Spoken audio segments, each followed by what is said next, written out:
राष्ट्रवादी काँग्रेस पक्षाच्या शहादा नगरपालिकेच्या थेट नगराध्यक्ष पदाचे अधिकृत उमेदवार श्री हाजी मकसूद खाटीक हे उपस्थित आहेत। त्याचप्रमाणे आजच्या या पत्रकार परिषदेला जिल्हा परिषदेचे माजी सभापती, राष्ट्रवादीचे ज्येष्ठ नेते, प्रदेश उपाध्यक्ष आदरणीय रतनदादा पाडवी देखील या ठिकाणी उपस्थित आहेत।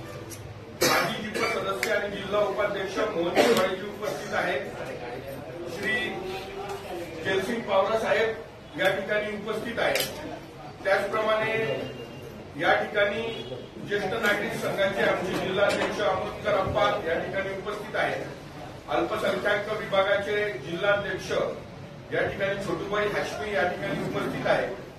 त्याचप्रमाणे आमचे शहादा शहराचे शहर अध्यक्ष सुरेंद्र कुवर, वाजिदभाई, शोएबभाई खाटीक आणि डॉक्टर राजेंद्र पेंढारकर त्यांच्यासह अनेक कार्यकर्ते या ठिकाणी या पत्रकार परिषदेमध्ये उपस्थित आहेत। आजची पत्रकार परिषद बोलवण्याचा मुख्य उद्देश म्हणजे शहादा नगरपालिकेमधील जी आगामी राष्ट्रवादी काँग्रेस पार्टीने ज्या पद्धतीनं ही नगरपालिका लढवण्याचा संकल्प केला त्याची थोडीशी माहिती देण्याकरता आपल्या सर्वांना या ठिकाणी बोलवण्यात आलेलं आहे।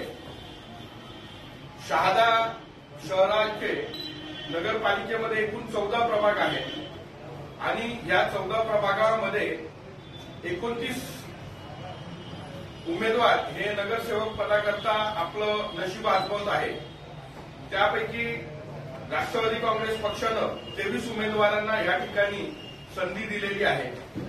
त्याचप्रमाणे या ठिकाणी राष्ट्रवादी काँग्रेस पक्षानं थेट नगराध्यक्ष पदासाठी या शहाद्याचा स्थानिक भूमिपुत्र, एक तरुण, सुशिक्षित, सुसंस्कृत असा चेहरा श्री हाजी मकसूद खाटीक यांच्या नावानं देण्याचा आम्ही या ठिकाणी प्रयत्न केलेला आहे आणि निश्चित येणाऱ्या काळामध्ये राष्ट्रवादी काँग्रेस पक्ष आपल्या इथल्या तळागाळातल्या कार्यकर्त्यांच्या जोरावर या ठिकाणी राष्ट्रवादी काँग्रेस पक्षाने शहादा शहरात आणि तालुक्यामध्ये ज्या पद्धतीनं संघटन बांधलंय त्या संघटनेच्या जोरावर निश्चित आम्ही या निवडणुकीमध्ये विजय मिळवू, या बाबतीत आमच्या मनात कुठलीही शंका नाही।